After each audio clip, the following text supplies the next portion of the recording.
Hello and welcome to this special edition of Reality Check, following straight on the heels of what I do think is one of the most important stories I've ever read. Jake Barber, you'll accept, is a very difficult story to take straight away. And I can appreciate people may be feeling some degree of ontological shock with claims of psionic influence on non-human technology. We've been told for years by the US military and by very cleverly placed films in Hollywood and books that psychic phenomena is nonsense. But I'm thrilled by recent developments like the telepathy tapes, which, despite the debunkers, continue to show quite interesting evidence of psychic phenomena. And I've known for a while that there is a link between human consciousness and whatever the technology or the intelligence is that's purportedly behind what we're seeing in our skies, our oceans, and in orbit. So to help me analyse the implications from this story, I'd like to bring in two very special guests. First up, Rear Admiral Tim Gallaudet, who's a long-time friend of the show. We've interviewed him before. He's a former head of the NOAA and a very senior retired military officer who's given very distinguished service to his country. And he's recently spoken out himself about how he believes that there is some kind of NHI presence engaging with this planet that seems to want to be heard. And also joining us is a correspondent from The Hill, another good friend of the show, Marik von Rennenkampff. Welcome, gentlemen. Now, I'm not asking you to be nice. I want you to be brutal. I'm expecting we'll get the inevitable debunkers and trolls taking a swipe at us. So if either of you want to make any comments about the show or ask me a question, fire away. Deal. Well, let me start here. Thank you for having us on, Ross. And I cannot verify 100% that Jake is accurate and legit because I don't know him. And I don't know the fellow Air Force personnel that vouch for him. But I do know John Blitch, the former DevGru officer. And off the cuff, with his endorsement and voucher, I'm inclined to trust and think that Jake is legitimate. And that's my first spot on that. Yeah, I don't know whether we made it clear enough just how distinguished a military career Lieutenant Colonel John Blitch has. He's a former Delta Force officer, so it's quite unique to have somebody from his background speaking publicly. And he's also written extensively on the phenomenon. He's taken a very close interest in it, and he's got a forthcoming book coming out. He's also, as you'll learn in an interview that we do with him later next week, he's an experiencer, and he's had direct experience of the phenomenon. And it's quite chilling what he describes happened to him. And it's interesting, Tim, a lot of military personnel have actually said to me, including elite operators from the Special Forces, they've talked about their experiences with the phenomenon. In one of the things that we did as a preparatory exercise for this story, we actually went to a field very close to Fort Bragg, where the very elite of the American Special Forces are located. And we actually did CE5 with some of the people who have assisted in the preparation of this film.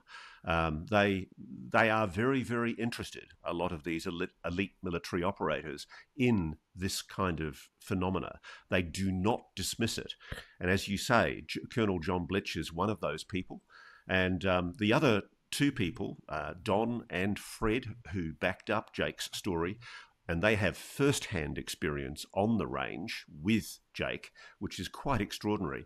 They are elite Tier 1 military operatives, very highly trained, the absolute creme de la creme of the military special forces in the United States. And it was an honor and indeed a real pleasure to get to know them. They're good human beings. They derive absolutely no benefit from telling me what they've told me and supporting Jake's story. And I find it intriguing because I freely admit, when I first spoke to Jake and I said, so how are we bringing down these craft? And he explained to me it's not the bringing down that's the issue, it's the summoning. How do we get them to come in the first place? And As we all know, there's long been talk, notably Dr. Stephen Greer, for example, has talked about something that he calls CE5, where through meditation and some kind of trained meditative psychic involvement with the phenomena, it's been asserted that it's possible to attract the phenomenon. And look, I'll be honest, I was a skeptic about that until I met people who could do it. And I've been in the presence of people who were trained as psionic assists by the US military, and I've watched them do this summoning. And I know it's confronting, but by golly, it works. Ross, I'll just jump in and I'll say, first of all, congratulations on an extraordinary interview. I know you put a lot of time and effort into this. So congratulations. The allegations are truly extraordinary. I think everybody will agree on that. But if you haven't punched Jake Barber's ticket to another congressional hearing that I think you spurred the congressional hearing that Dave Grush made his extraordinary allegations and revelations at. If this does not spur another hearing that brings in more witnesses, then we have a major problem. And I know you've spoken about this, but this is near and dear to my heart. This is a constitutional issue. Congress appears to be very much in the dark about these allegations, and they are extraordinary allegations. But the more people that come forward, the smoke is it's overwhelming. It's overbearing at this point, I think.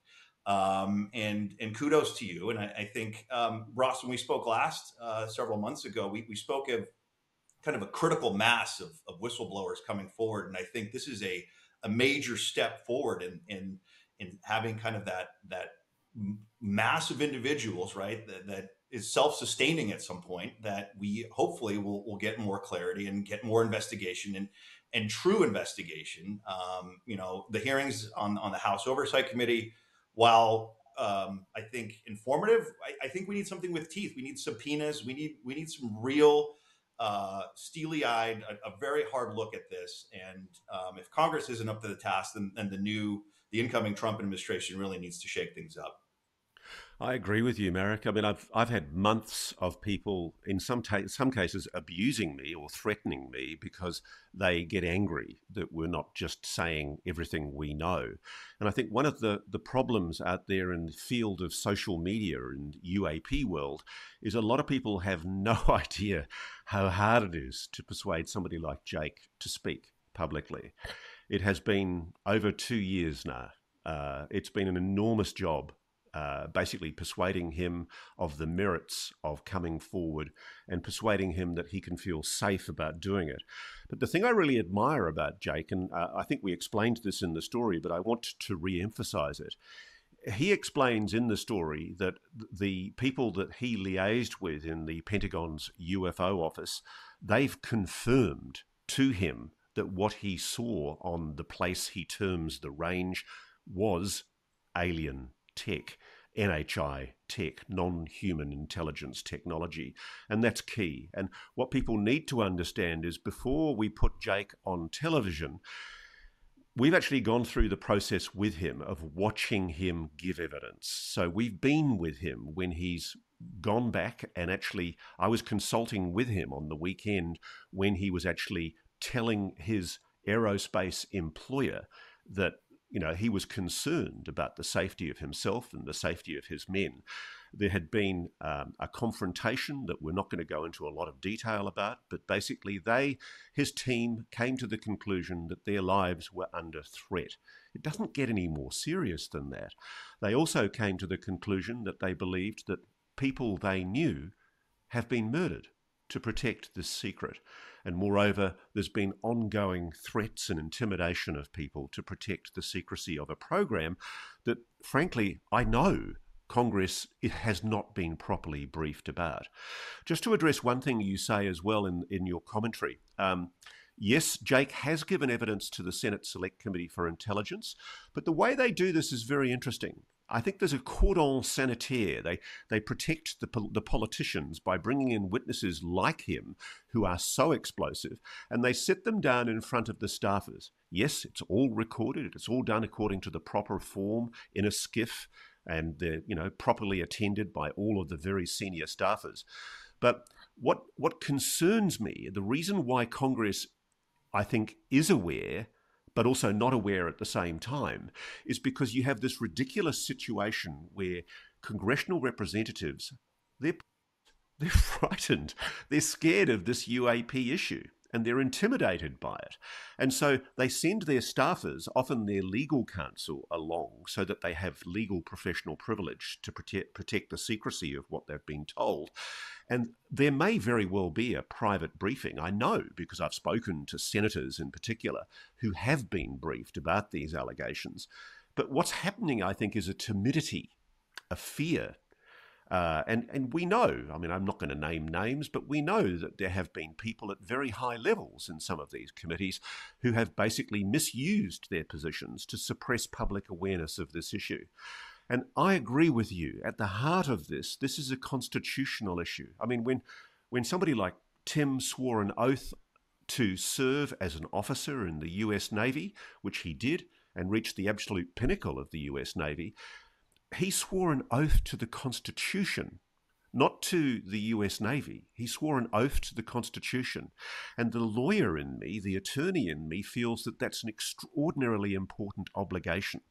And when I've talked to the military people, and believe me, there are dozens more than the people that I've put on the TV today, when I've talked to military people who've basically told me about what they know of this legacy program, they're torn because they're patriots. Just like these men that have spoken today, they gain absolutely nothing by speaking publicly like they have today.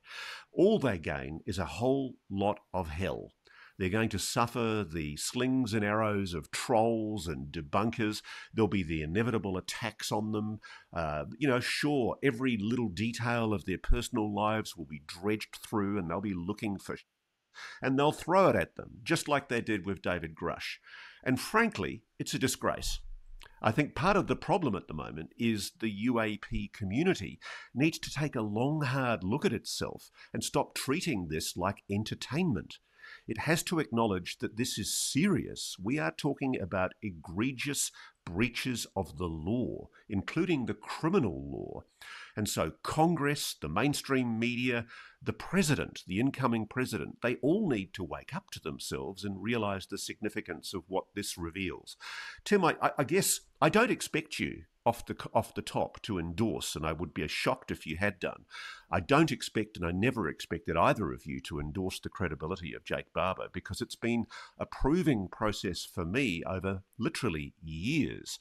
And one of the things that I've had to do is talk off the record to people at a very high level in the military. And I'm sure you've had this experience as well, Tim, and I'm not asking you to name names, but there are good people I'm talking to in uniform, patriots who are in very senior roles in government, who are praying that this story makes a change, because they do genuinely want the public to know, and they're absolutely terrified about the consequences of an unchecked national security state being allowed to spend billions of dollars of taxpayers' money without proper accountability. And I think the intimations behind what's described by Jake and his team about the threat to their safety, the fact that they feared that they would be murdered by their own employer or people associated with their employer, that is a very grave implication. So I guess, Tim, are you hearing the same desire, I guess, for change inside the national security establishment that you've come from yourself? Oh, everywhere. Dozens of people, and the list is growing every day, Ross.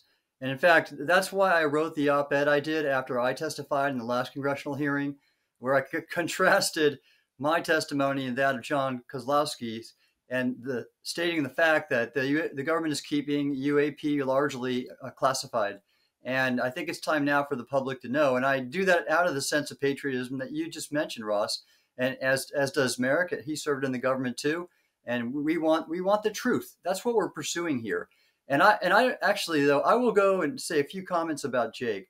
I am inclined to believe him, because I don't think this psi topic is weird or controversial, as I guess most people would say. Think about it. The CIA had the Stargate program, and they've said or claimed to have disestablished it, but like so many of those programs that have been uncovered, they still continue most likely in a classified version with a different name. And there's, if you look at Joe McMoneagle's interviews, the validity of the remote viewing phenomena, which is telepathic in psi, is really 100%. It's documented in scientific papers. You have institutions like the Department of Perceptual Studies, I believe, DOPS, in University of Virginia, which has rigorously examined these psi phenomena for 50 years and documented them there very well. I think the reason we're not being more open as a public is because the government has tried to suppress this and cast a stigma on it, including UAP. So I think there is a connection. There's a large body of scientific evidence behind it. And what I'd like to see, and I truly hope for, Ross, is that this interview is going to be one of many. And the other operators or contractors that are working with Jake will come out or have worked with Jake. And then we'll start really seeing a groundswell. My desire is that this will lead to a new Copernican revolution for our understanding of reality, where we're not at the center of the universe and we're not the only form of higher order intelligence life. And just think about all the different research efforts in universities and institutes to explore the nature of this new intelligence. It's just and the technology and the psi phenomenon, which is not being explored as widely as it should be. You know, Tim, the thing that really shocks me is I'm talking to people, both military personnel, individual civilian personnel, and particularly scientists inside the Legacy program. I'm in the ridiculous situation whereas one of the few journalists that worked in mainstream media covering this issue, with the exception of somebody like Marik, for example, it's a very rare area to get involved in. And I've had the most extraordinary people reach out to me. And they are sitting, watching this. They're waiting with apprehension this weekend. And they're terrified that there's not going to be a response from the new administration. They're skeptical. They think President Trump will wimp it. They think that there's every probability that, like every president before him, he's going to accept the lame national security arguments that the public should be kept in the dark about this for another 30 or 40 years. And that's certainly what the gatekeepers are trying to do. One of the things I've noticed, by the way, is there are trolls who are building Twitter accounts, trying to use the algorithms of social media to run the public opinion on social media to try and direct adverse comments about Jake. And we've been tracking it. In fact, we've been tracking it in quite a sophisticated way for the first time. And we're already aware that there are people who are almost certainly connected to the intelligence community who are involved in disinformation, active disinformation, to try and spread lies, basically, about these people and about these allegations before the public even hear them. It's fascinating to see a coordinated public campaign, and I believe it's being run from sections of the defence intelligence community.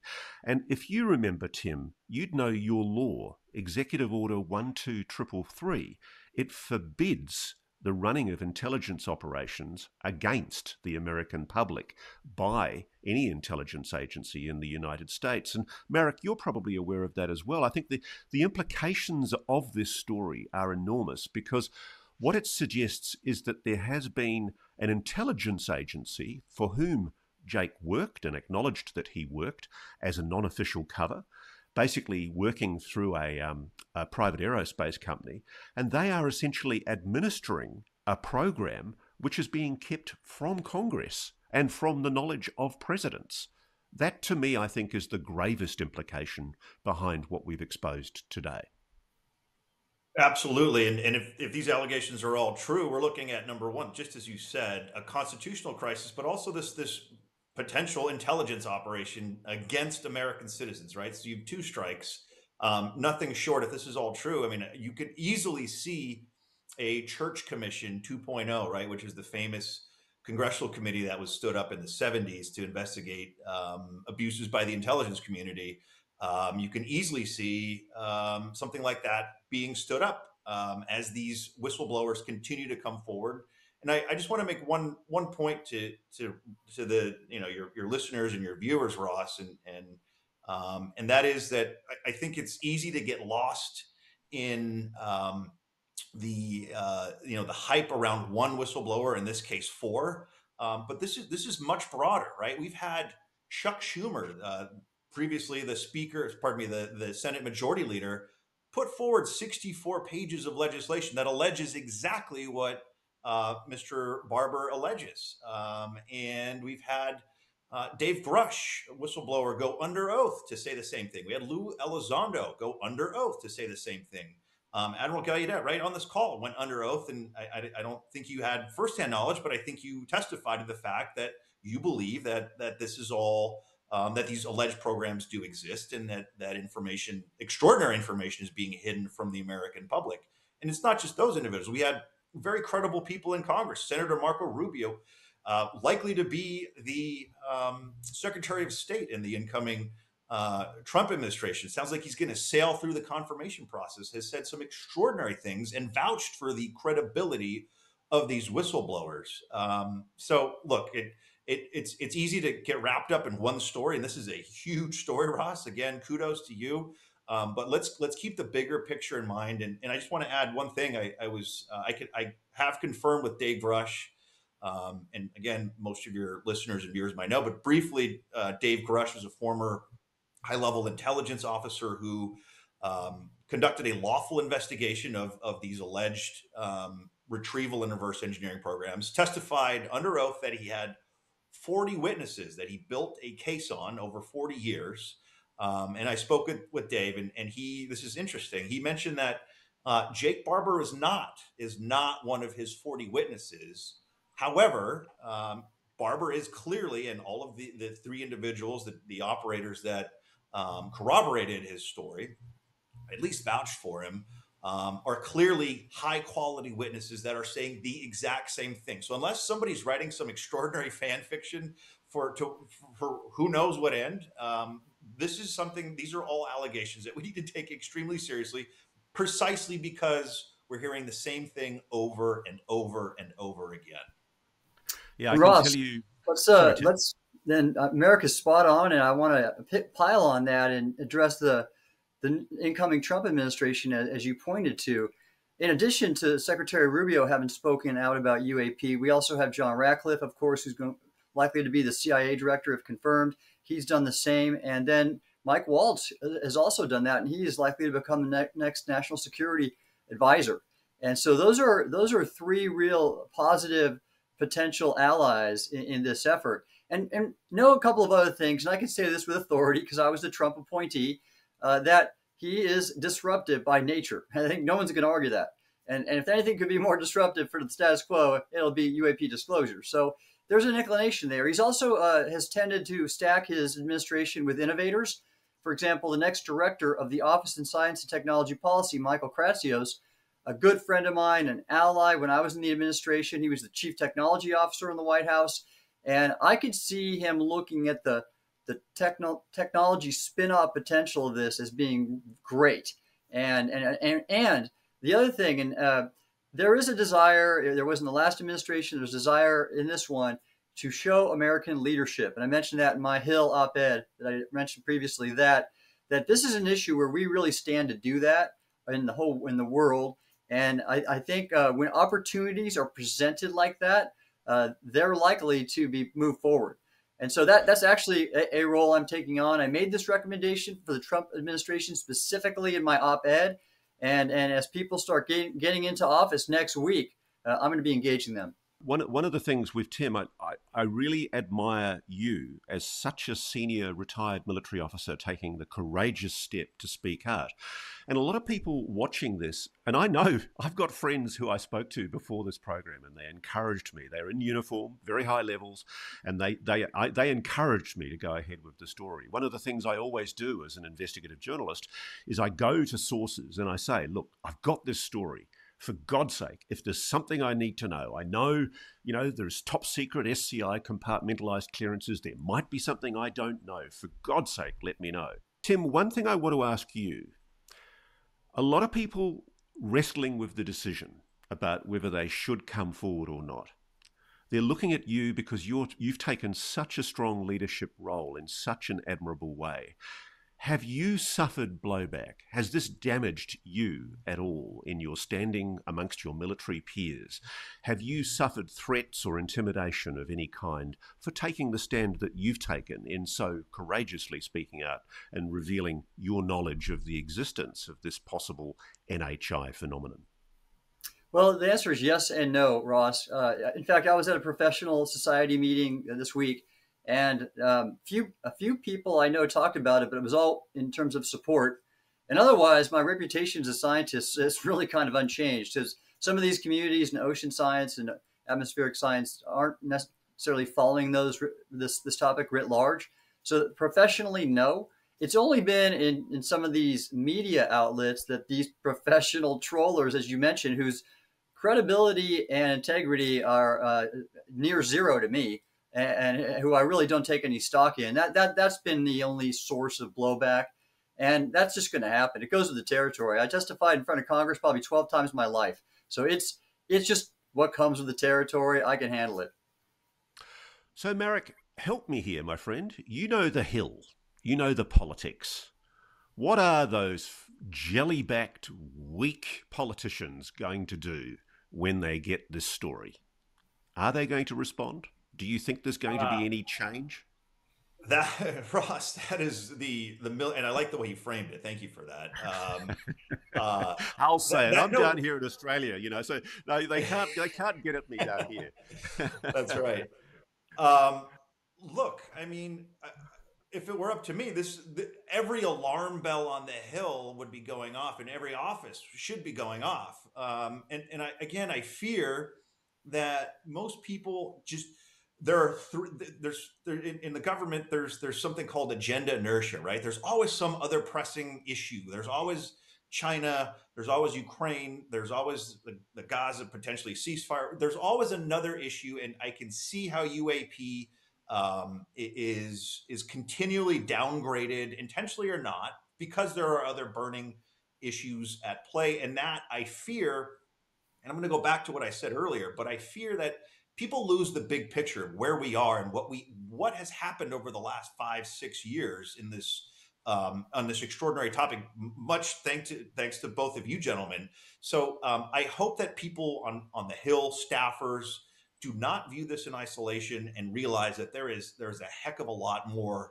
to this. There are many other individuals that have come forward already, and that Ross, you clearly are in touch with, that are thinking about coming forward. I just want to quickly take a minute just to echo, Ross, your kind words about Admiral Gallaudet, because he's demonstrated extraordinary leadership out of uniform.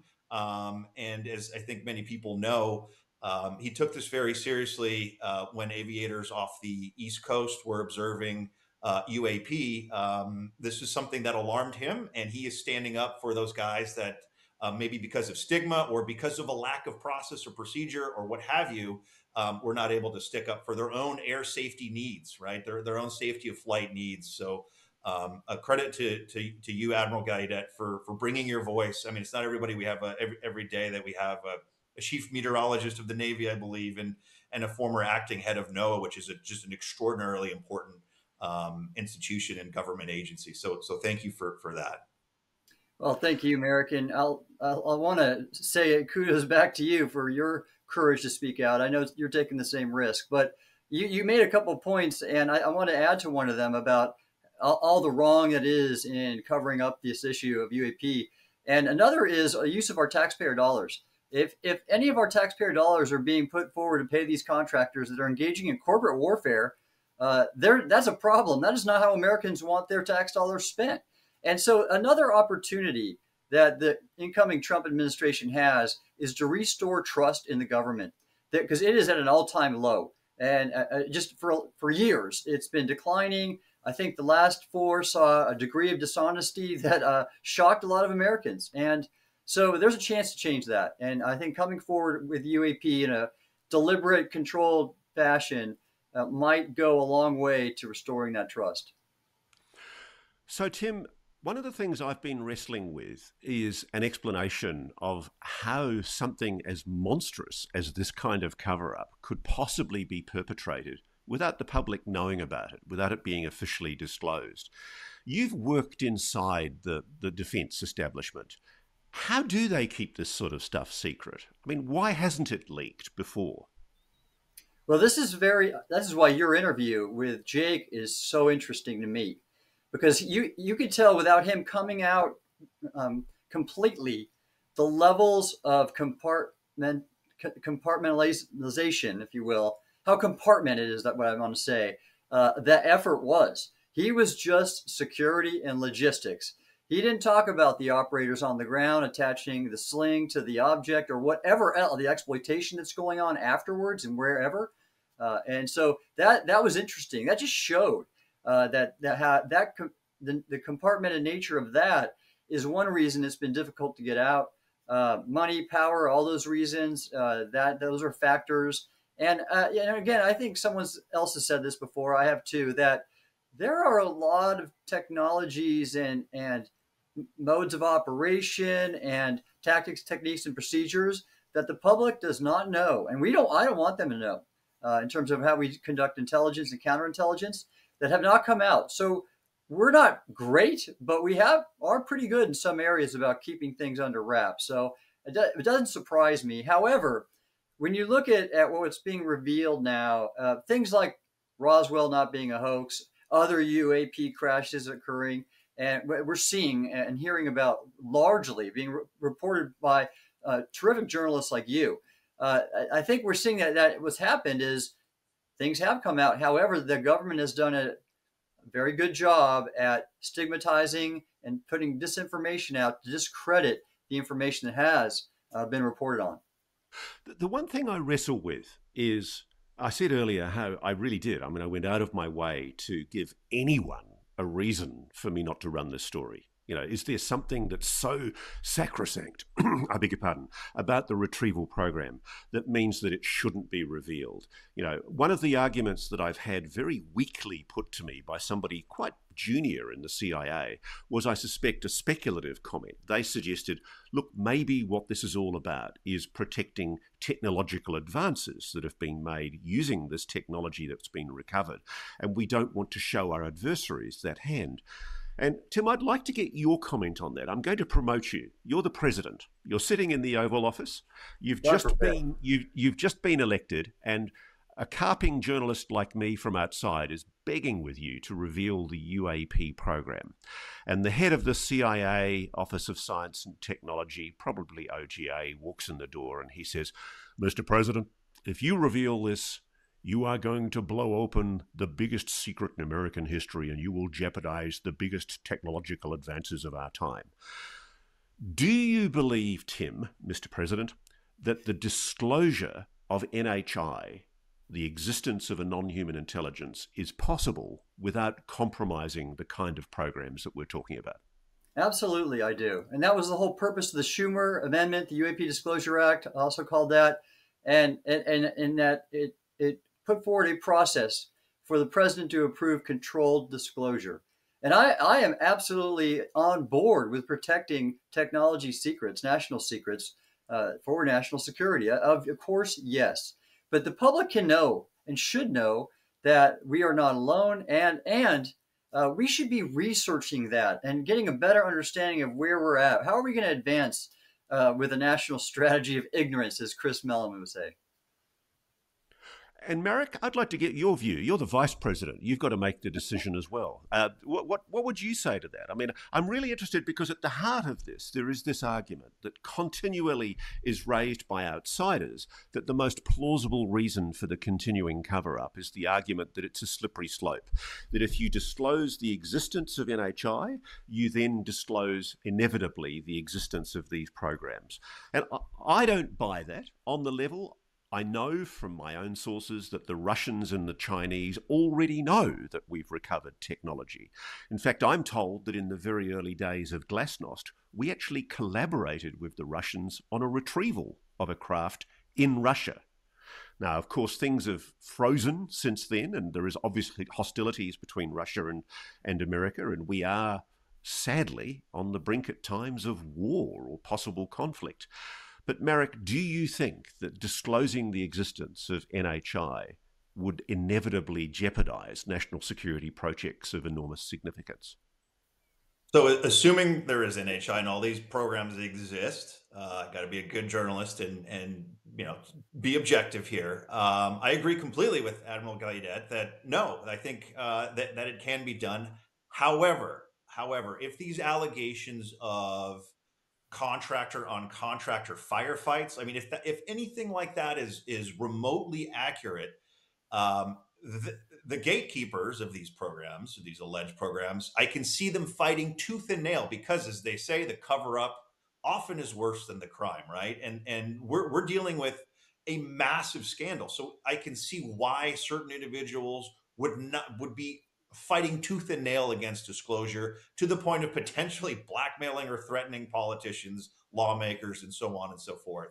But bottom line, to answer your question, no, I think the two can be bifurcated. And I want to maybe just quickly touch on what I think, putting on my kind of national security, my geopolitical hat here. Regardless of whether China or Russia have recovered these craft, and the Senate Intelligence Committee put out language basically suggesting that, didn't make it into law, but it did come out of the committee. Um, we haven't had a single substantive discussion about the geopolitical ramifications of that announcement, let alone the financial, the economic, the social, the right, the cultural, but the geopolitical. That's something that I grapple with, and I really struggle with, because nobody has had that in-depth analysis conversation of what does this look like globally? How do our adversaries respond? Are we all going to sing Kumbaya because we're not alone in the universe? I don't know. That hope is not a strategy, right? So this raises a host of questions, and I suspect, frankly, that what I just discussed is a reason why a president or a vice president or whoever is a decision maker would be hesitant, shall we say, to disclose this to the public without having that intensive tabletop exercise, that red team, right? That exercise to talk through what the ramifications of that disclosure are and how it's done. I suspect it's easier to keep the cover up and not have to reveal embarrassing secrets and corruption and probably impropriety. I mean, I think that the thing that's always fascinated me about this is Donald Rumsfeld, literally one day before 9/11, reveals, I think there's a 2 or 3 trillion, I've forgotten the exact number, $2 or $3 trillion unaccounted for inside the Department of Defense. And auditors basically can't explain that incredible amount of money. The implications that I'm hearing from many, many people is that there are underground facilities that have been built to house these facilities. I even know the locations of some of them. I've been exploring witnesses who've told me that they've been inside those facilities. I'm very interested in hearing from people who are aware of those facilities, and the government needs to know that this is being talked about. So if this is important national security infrastructure, they have to provide a very good reason very, very quickly for why the public shouldn't be told this. Because I know a lot of people out there in UFO social media world, they think everything should just be recklessly released, and they think there should be catastrophic disclosure, full speed ahead and damn the torpedoes. I don't agree with that. I've got friends who've been injured in service because of information getting out and being publicized in a way that compromised them in a very dangerous situation overseas. I can understand the need for sensitivity on national security operations, and it's important. It's part of my ethical duty as a journalist to pay respect to that and make sure that we check it on the way through. Those are balances that need to be made. But I agree with both of you. I do think that it's ridiculous for the continuing, if it's true, and I do believe it is, that we are aware and have long been aware of the existence of a non-human intelligence engaging with this planet, it's time to stop lying about it. And the thing I find grave is that, without naming them or embarrassing them, there are public officials that have been induced by the gatekeepers within the last few months to put out statements and to even give evidence to Congress, flatly asserting that there's no evidence of this kind of extraterrestrial engagement with this planet. And it may very well be they're playing with semantics. Maybe we know they're not extraterrestrial. They're not off-planet. Maybe they're on-planet, as Tim sometimes suggests. Perhaps they're underwater, or maybe they're interdimensional. Whatever they are, I think we've got a right to know about them.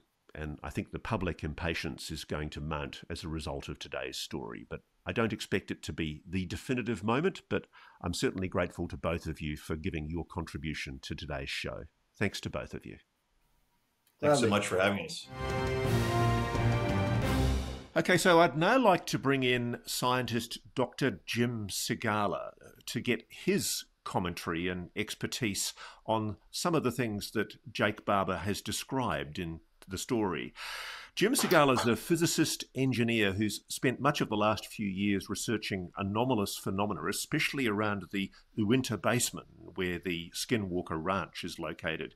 He's got a Ph.D. in physics and advanced degrees in engineering. He's been involved in anomalous phenomena research for decades, and he's got many connections with most of the well-known scientists in this field.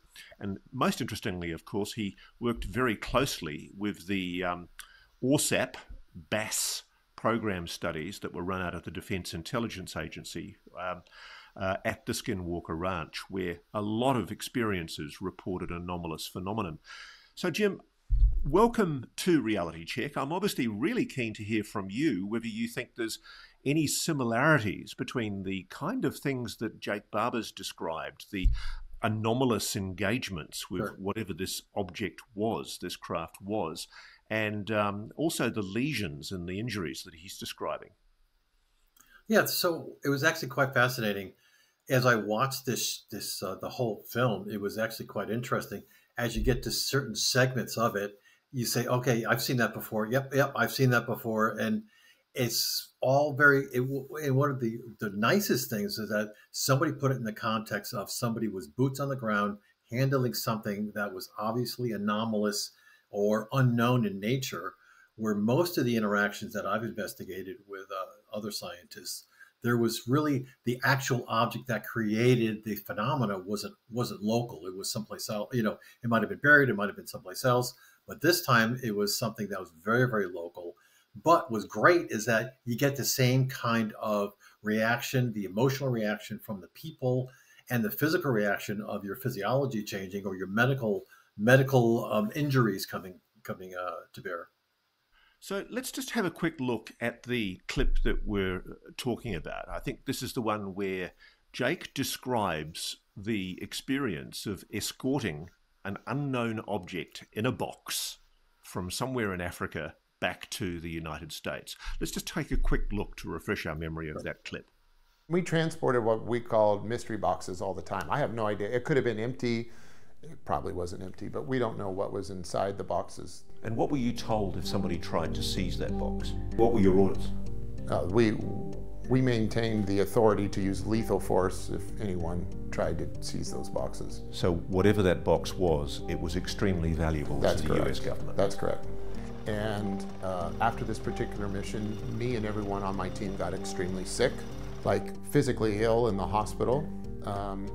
Within weeks after this, I'd lost every hair on my body, and I also lost the skin on my arms. So the skin's actually falling off your body? Yeah, like not just falling off, like it was lopping off within a couple of days, like a severe sunburn. I ended up developing a severe heart murmur that I'd never had before. So Jim, what's your reaction to what Jake describes there?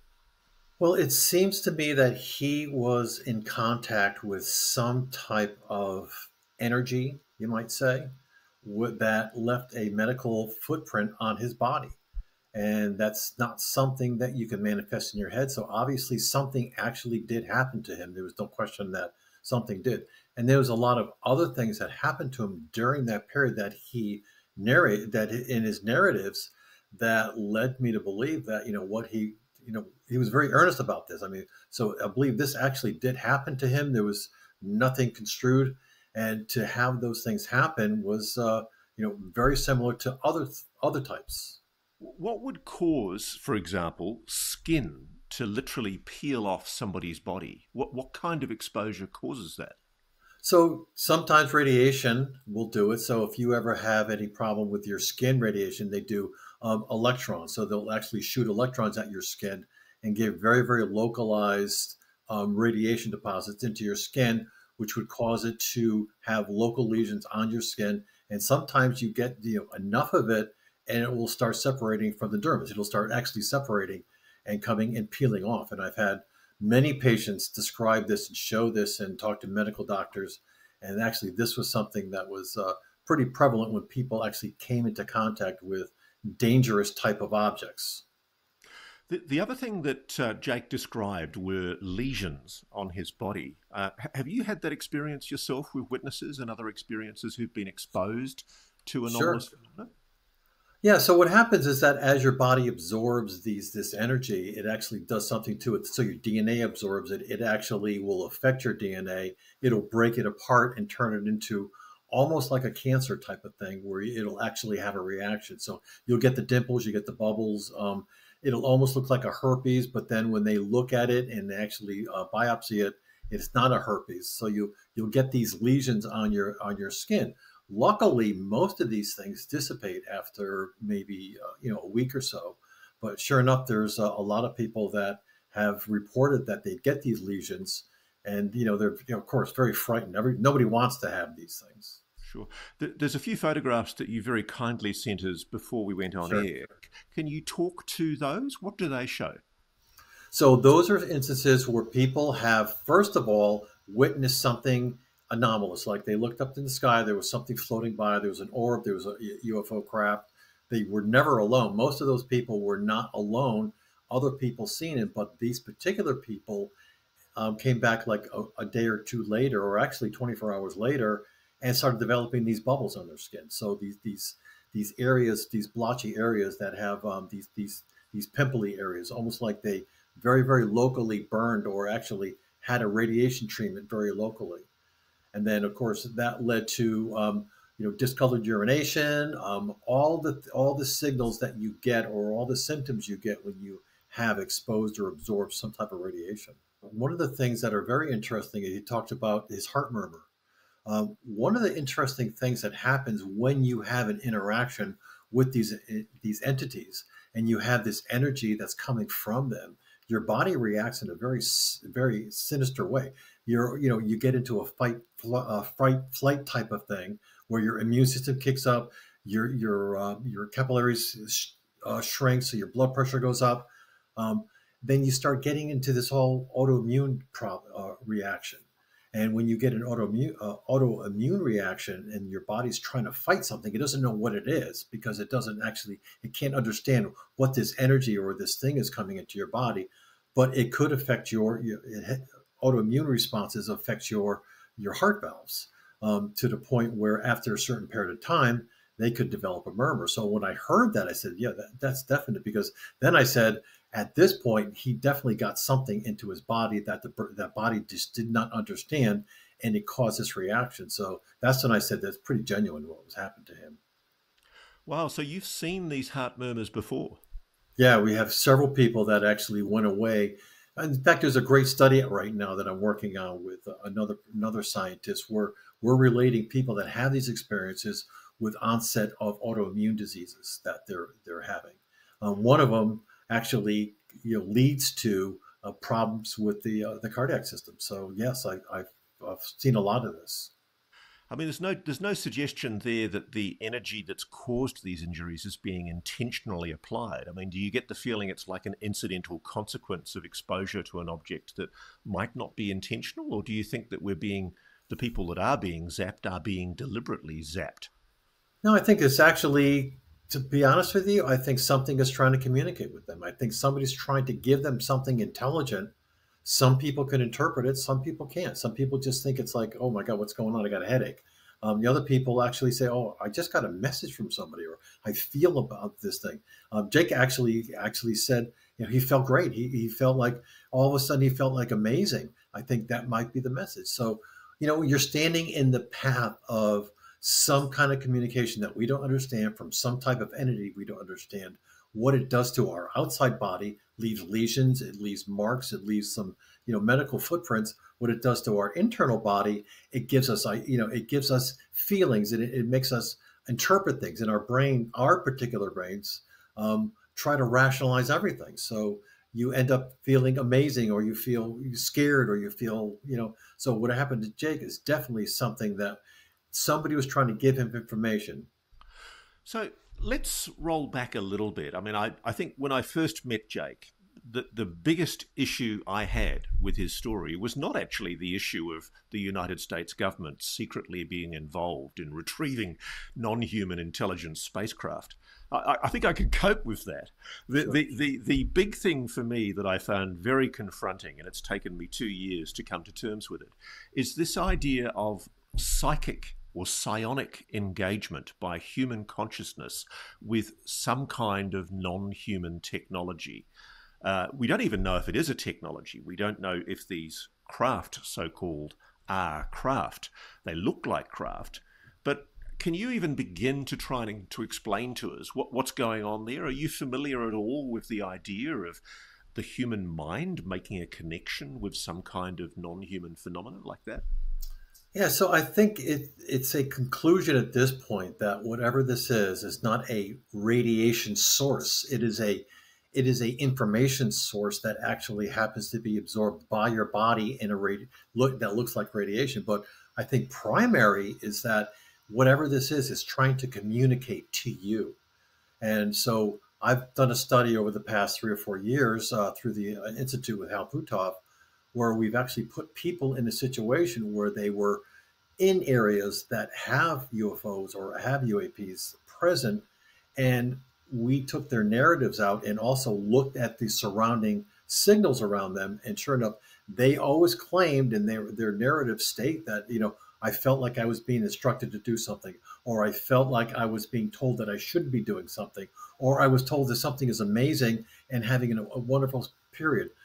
They would go sometimes into a catatonic state where they would wake up hours later, feel amazing, or just feel completely drained sometimes, and feel that they've been in contact with something. So what Jacob was actually describing is not something that's unique to him. What's unique to him is that the object that made this happen was right next to him, and that was actually quite revealing.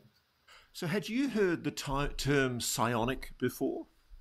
I have in sense of a science fiction type of thing where, people can communicate and there's telepathy and things like that. And it has a bad stigma to it where people say, oh, you're just a bunch of crazies thinking you could do telepathy. But everybody, I think that if you talk to guys like Gary Nolan and things like that, they'll claim that everybody has some form of ability to reach outside of their mind and connect with other things. I think that nature in itself, if we had this little bit of ability to go outside of our mind, it would definitely evolve it and make it part of our initial being, because that helps in our flight type of reactions.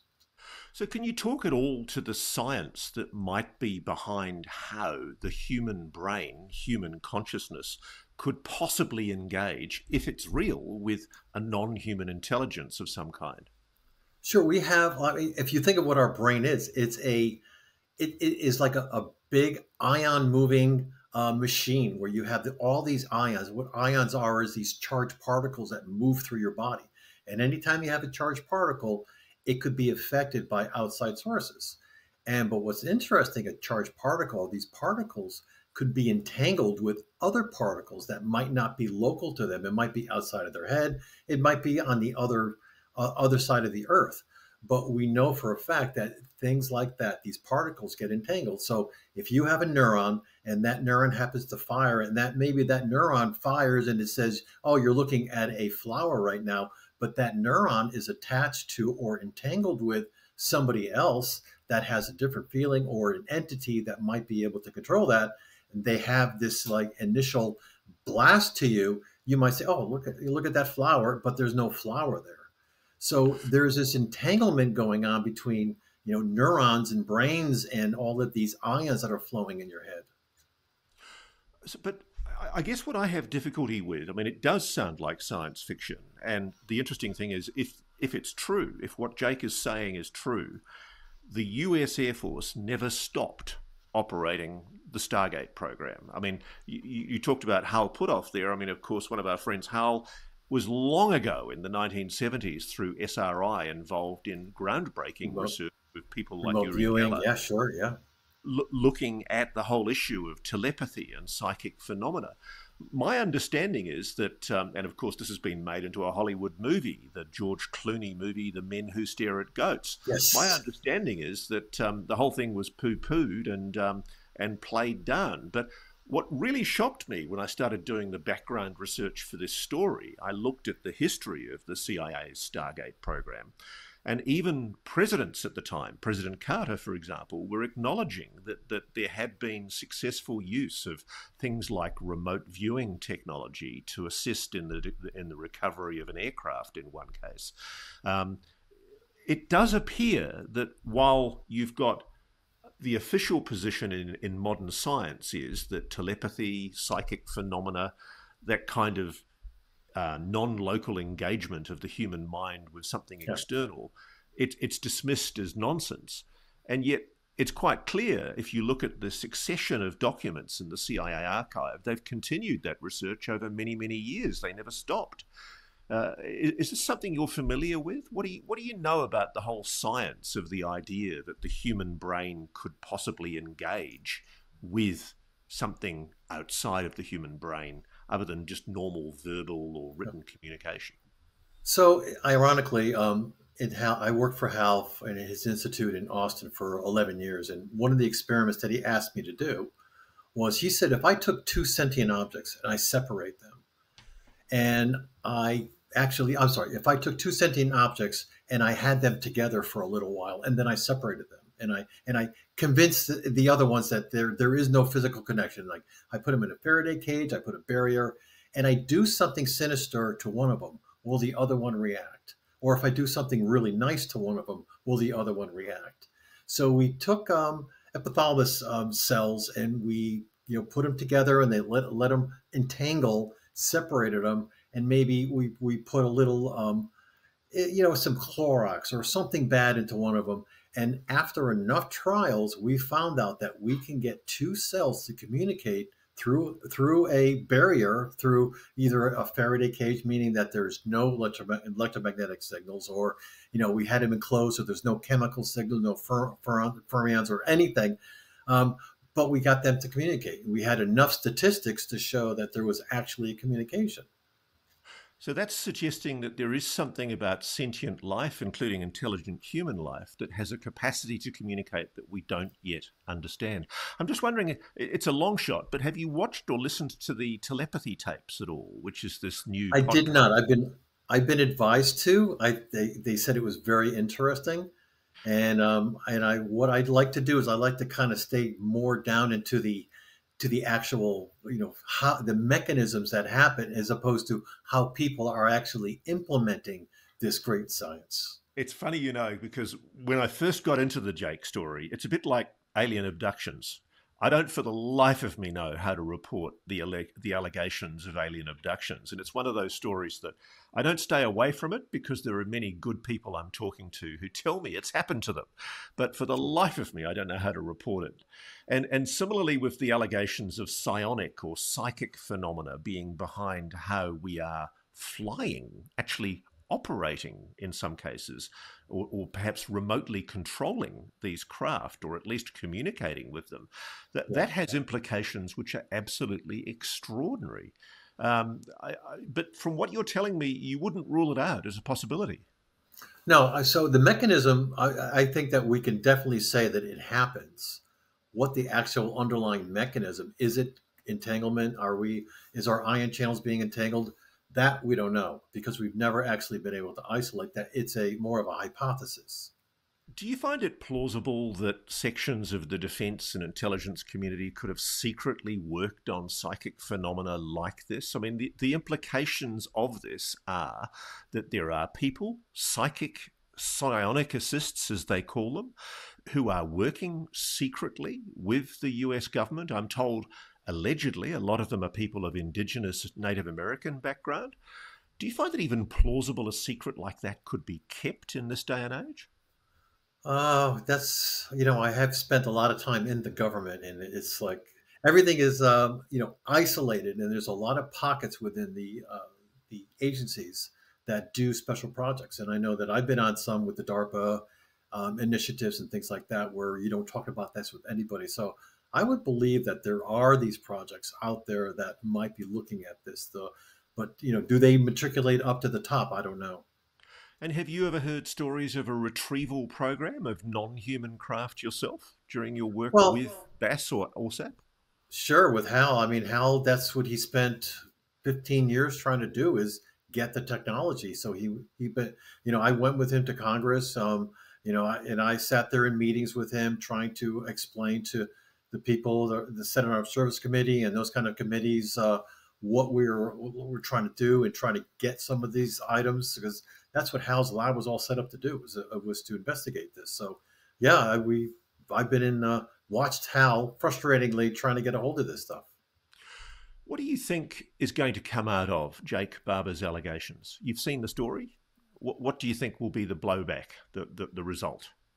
Well, I think the government's going to have to step back and say, look, I think this stuff is starting to look a little real, because now you've got a guy who somebody put in harm's way, and actually had the same type of ailments that you would see for all the other claims that are of anomalous origins. But now this guy was actually recorded inside of a vehicle with something that he didn't understand underneath him, and had very similar symptoms as you would get if all the millions of claims that are out there in the world. One of the other things about Jake's experience, particularly when he had some kind of psychical connection with the phenomenon, is an overwhelming emotion, a strong sense of emotional engagement. Are you familiar with that? Have you had that before from other witnesses? Oh, yeah. So again, we had this very, very long, very detailed study where we basically had, well over 30 people on a day-to-day basis giving their interpretations of what they're going through on a day-to-day during their day. And a lot of the reports came back, some very sinister, some very euphoric, but it was all about the connection they had to some other thing. So there is this narrative that people stick to, where they do get very, very emotional. And when your body receives information that it really doesn't understand, because it is kind of scary if you think about it. Nobody's talking to you. I mean, some people get ringing in the ears, and sometimes their eyes get blurry because it affects your optical nerves. But it's a scary thing sometimes. But the fallacy that it's always this sinister, mean thing is very false, because more than half the time, the reports come back and it's euphoric, and they're very, very happy about it. They've had a very good time. It's very awakening. They learn things. They learned other languages, believe it or not. I mean, so this is something that I've had a lot of experience with, thousands of narratives from people, and they all sounded very much like what Jacob was talking about. So you're saying that people have learned other languages. What does that mean? Yeah. mean? So there was quite a few instances where they actually started doing some writings through. So they would go into a state. They would wake up, like several hours later, look down, and they've written this like entire document that they had no idea what they wrote. They would bring it to like a linguist and say, what the heck is this? And find out it's an ancient language that they would have never had an idea what they could, never learned that. Do you know, it's funny. I suspect the skeptics and the debunkers will have a field day with the whole idea of psychical connections with non-human intelligence, and they'll mock it. You're not so quick as a scientist. You're a hard-nosed scientist who's seen this paranormal phenomena up close. You think it's real, don't you? Well, I'm not saying it's real. What I'm saying is that whatever's happening to these people is not is some information coming into their head in some form that we don't understand, and their brain is interpreting it. It's not something that they're making up in their head. They're not being psychic within themselves. They're getting some signal from the outside. There's no way that these people have all these reactions. And of course, we put equipment on their bodies, and then we record things. And then we find out during these episodes where they have these encounters, there are changes in the electromagnetic signals, the gamma signals, all these signals in their presence, indicating that some vector, a vector, something is coming into their body to give them this information. There's just been very recently, of course, an extensive investigation into alleged anomalous health incidents involving defence and intelligence personnel who've been exposed to phenomena. Nobody quite knows where it's coming from, and it follows years of resistance from the Defence Department to the whole idea that there are any real physical injuries. And it's obvious that there's been dissent within government about what the public should be told or whether any admissions should be made at all. But I mean, do you find it plausible that Jake's injuries, for example, or the injuries of the people that you've seen, could have been caused by a foreign adversary using directed energy weapons of some kind? Yeah, so if you go back to the Havana syndrome, obviously that's a big thing where you had people that were in a contained area and they had symptoms very, very similar to the symptoms that you would see from somebody out in the world, you know, just interacting with some phenomena where they would have earaches, they would have nosebleeds, they would have all of these symptoms that are very, very similar to what you're finding. If you put them through MRIs, they have very similar types of lesions in their head that get developed, just like people get when they're, you know, they're out here. So this is, just because, you know, it happens to a government agency doesn't mean that it's necessarily from a foreign entity. It could be something that we're all experiencing, everybody's experiencing, but it just happened to be concentrated there. So when it comes down to actually investigating these things, I think they started to take a little bit better picture of it. And go ahead, Russ. Well, I was just wondering if the explanation for these Havana syndrome anomalous health incidents might be that it's something anomalous rather than a foreign adversary. Well, if you look at the National Academy of Sciences report that came out that explained that, and there was actually another better report that came out afterwards. They said it was electromagnetic in nature, some radiation beam from some entity, and they said unknown entity. And they actually said, I don't think they actually said that it was ever going to be from some foreign weapon or something like that. They just said, I don't know what the origin is, but it was definitely this. Okay, so if I take away what you've said to us today, Jim, whilst you're not saying it's real, you don't dismiss outright the idea of a psychical engagement by the human brain with some kind of non-human technology if it exists. No, because I've seen so many patients that get this instruction. They get this communication from the outside world. We read signals that something just happened. We don't know what it is. They interpret it as in a certain way, and they report it instantly. They say, you know, I just had this premonition. I just saw this thing. And then we get these data coming from our instruments to say, yeah, something actually was present.